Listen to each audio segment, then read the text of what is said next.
Hi నమస్తే అండి. నేను సారంపాని. ఈరోజు వీడియోలో మనకు ప్రస్తుతానికైతే మన దగ్గర ఉన్నటువంటి పెరటి తోటల ఎన్నో రకాల మొక్కలు మనం పెట్టుకోవడం జరిగింది. కాకపోతే విషయం ఏంటంటే అన్ని రాళ్ళని చెప్పినాయి కదా, ఇందులో మనం మామూలుగా టిల్లర్తో కానీ లేకపోతే వేరే ఏదైనా మిషన్స్ ఏమన్నా ఉంటే మనం తీయడానికి వీలు ఉండేది. మొత్తం రాళ్ళని చెప్పినాం కాబట్టి ఖాళీ చేతులతో మాత్రమే మనం తీసేయాల్సి ఉంటుంది. ఏదైనా కలుపు ఇది చూడండి.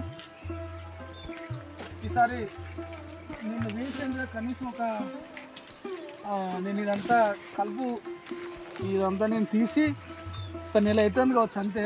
కాకపోతే అప్పుడు ఏంటంటే ఎండలు బాగున్నాయి కాబట్టి నేను పారతో చెక్కే ప్రయత్నం చేసిన. ఈ చేదలం ఏంటంటే మనకు పైన నేను నరకడం జరిగింది.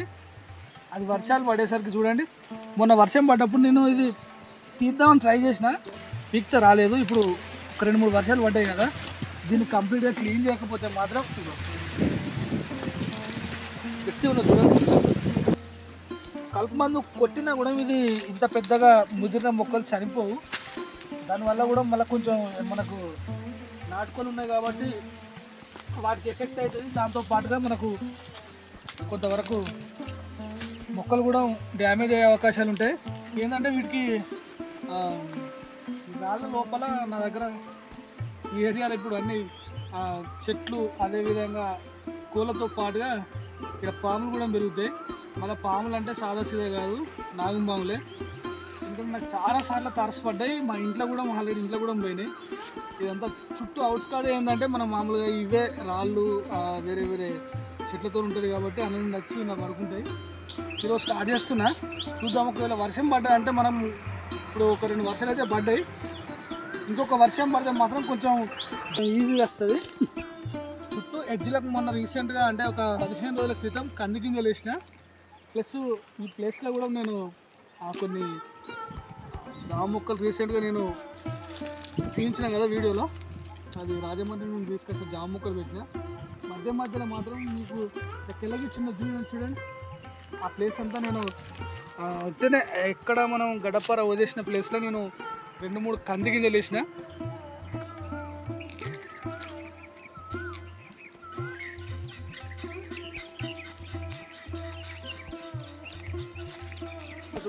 ఇదంతా ఎరువు పోసిన ఒకప్పుడు కాబట్టి ఎరువుతోనే అంతా గుల్లబారి చూడండి.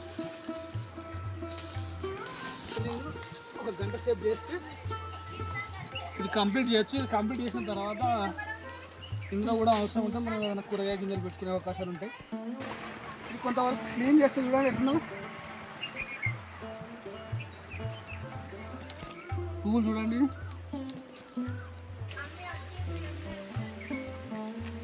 ఎక్కడ దాకా రావాలంటే ఘోరమైన భయమైంది ఇంతకుముందు. ఇప్పుడు ప్రస్తుతానికి చూడొచ్చు మీరు. రేపు లేదా ఎల్లుండి ఒక వర్షం ఇస్తే మాత్రము, ఎందుకంటే రావట్లేదు. ఇది కొంతవరకు సాధ్యమైనంత వరకు వచ్చింది కానీ అవి తీయాలన్నా కూడా చాలా కష్టంగా ఉన్నది.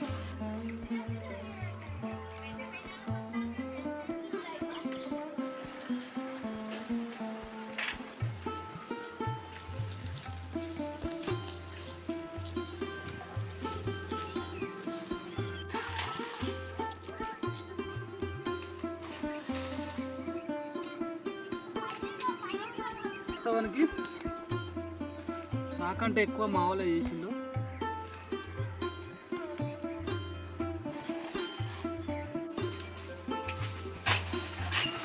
ముగ్గురు 3 రోజులు చేస్తే ఈ వర్క్ అయితే అయిందండి. ఇది ప్రస్తుతానికి అయితే మనం క్లీన్ చేసిన తర్వాత ఈ విధంగా ఉన్నది.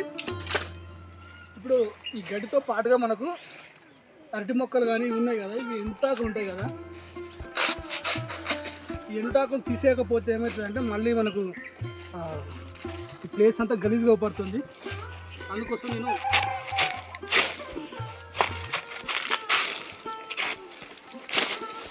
ఈ విధంగా మనం తీసి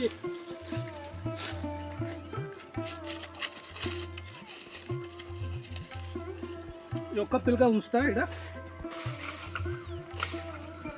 ఈ కిందకున్న కొమ్మలన్నీ మనం ఈ ప్రూన్ చేసుకుంటే మనకున్నటువంటి చెట్లు కొంచెం అందంగా ఊపడుతుంది. ఈ ప్లేస్ కూడా కొంచెం నీట్గా ఊపడుతుంది. మిగతా పిలకలన్నీ తీసేయాలి. ఇది ఒకవేళ గెలెళ్ళిన తర్వాత మాత్రమే మనము గెలెళ్ళే ముందు ఏదైనా పిలుపు వస్తే సరిపోతుంది. ఇప్పుడు ఇన్ని పిలకలు వస్తే మాత్రం ఏమవుతుందంటే గెల అనేది మనకు బలంగా కాకుండా కొంచెం తక్కువ వెయిట్ వస్తుంది. అందుకోసం ఈ ఇట్లాంటివన్నీ ఏమి ఉంచకుండా అది నేను తీసేస్తున్నా.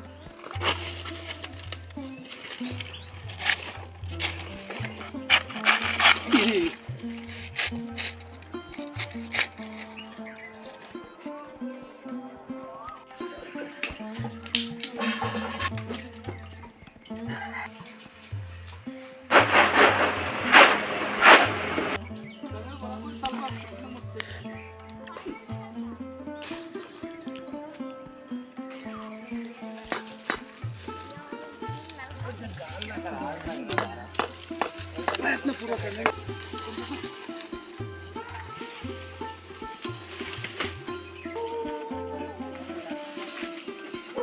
3 రకాల గింజలు అయితే వేద్దామని ప్లాన్ చేస్తున్నా. ఇవి కందులు, కంపల్సరీ కందులు మనకు ఇంపార్టెంట్ కాబట్టి వేద్దాము. ఇక్కడ ఎందుకంటే ఎంత మొండి మొక్క కాబట్టి ఇది వేస్తున్నాం. ఇవైతే ఒక 2-3 సార్లు వేస్తాయి. ఇవి పచ్చజొన్నలు అంటారు కదా, అవి పల్లీలు మాత్రం నేను విత్తనం షాపులనే పల్లీలు కొనుకొచ్చి నేను ఈ విధంగా ఓలవడం జరిగింది. సరే చూద్దాం, స్టార్ట్ చేద్దాం.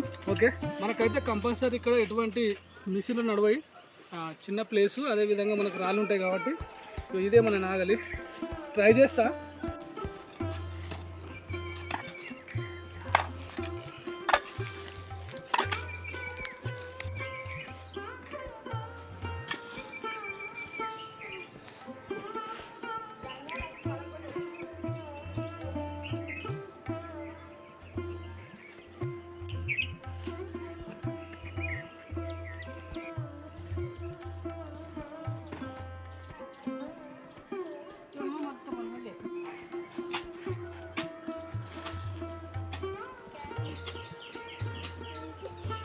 ఇంత హార్డ్ అయినా కూడా ఎంజాయ్ వరకు, ఎందుకంటే వర్షం వచ్చేటట్టు ఉండేది.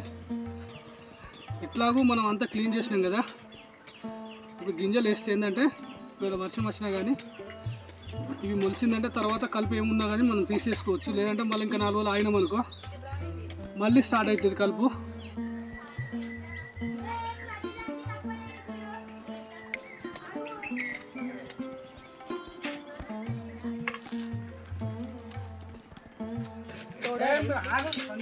ప్రస్తుతానికి చూసుకున్నట్టయితే కంప్లీట్గా ఈ ప్లేస్లో వేరుశనగ గింజలు, అదేవిధంగా కంది ఒక 3 సార్లు అయితే జొన్నలు కూడా వేసినాము. చూద్దాం, ఒకవేళ వర్కౌట్ అయితే మాత్రం మనకు ఎంతో కొంత ఇప్పుడు ప్లేస్, ఎందుకంటే ఇట్లనే వదిలిపెడితే ఏమవుతుందంటే కింద విపరీతమైన గడ్డి పడుతుంది కదా.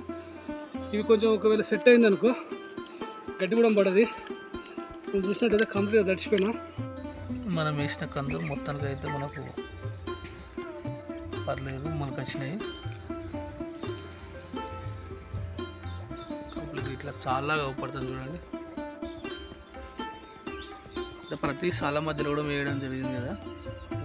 పచ్చజొన్న గింజలు అంటారు కదా, పచ్చజొన్నలు, అవి ఒక 3 సార్లు వేసినా కానీ బ్యాళ్ళకి దీంట్లో అవి మొలవగానే కోళ్ళు తిన్నాయి.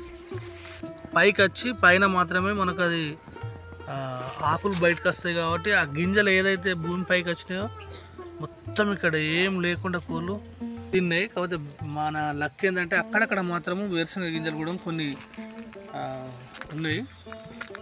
చూద్దాం, ఒకవేళ సక్సెస్ అయితే అవుతుంది, లేకపోతే ఇట్లా ప్రాబ్లం అవుతుందని నేను మళ్ళీ ఇందులో చూడండి కొన్ని కంది గింజలు వేసిన. ఇదేంటంటే కొన్ని ఉన్నా కానీ ఇది గుబురుగా అవుతుంది చెట్టు. కంది గింజలు అనేది బాగా గుబురు అవుతుంది. ఈసార్లు కూడా కంది గింజలు వేసిన. చూడండి కంది గింజలు సాల మాదిరి అవపడుతున్నాయి కదా. ఇందులోనే కొన్ని వేరుశనగ మొక్కలు కూడా ఉన్నాయి. ఓకే అండి, మనం చూసుకున్నట్టయితే మన పెరటి తోటలో మాత్రం ఈ విధంగా మనం సరదాగా వేసిన గింజలు ఇవి. ఒకవేళ వర్కౌట్ అయితే నీడకు చెప్పలేము, ఎంతో కొంత అయినా కందులు మాత్రం వస్తే మనకు బెనిఫిటే ఉంటుంది. తవ్వడానికి అయితే కొంచెం కష్టమే అయింది, కానీ ఏదేమైనా కానీ అవి వేయాలనే ఉద్దేశంతో మనం ఒకటి వేసినాము. చూద్దాం, వర్కౌట్ అయితే సక్సెస్ అయితే మాత్రము మనం కనీసం ఒక 10-15 కిలోల కందులన్నీ వెళ్తాయి. ఓకే అండి, ఇది వీడియో. ఈ వీడియో మీకు నచ్చింది అనుకుంటున్నా. వీడియో కనుక నచ్చితే దయచేసి నా ఛానల్ లైక్ చేయండి, షేర్ చేయండి, సబ్స్క్రైబ్ చేయండి. థ్యాంక్ యూ అండి, థ్యాంక్ యూ.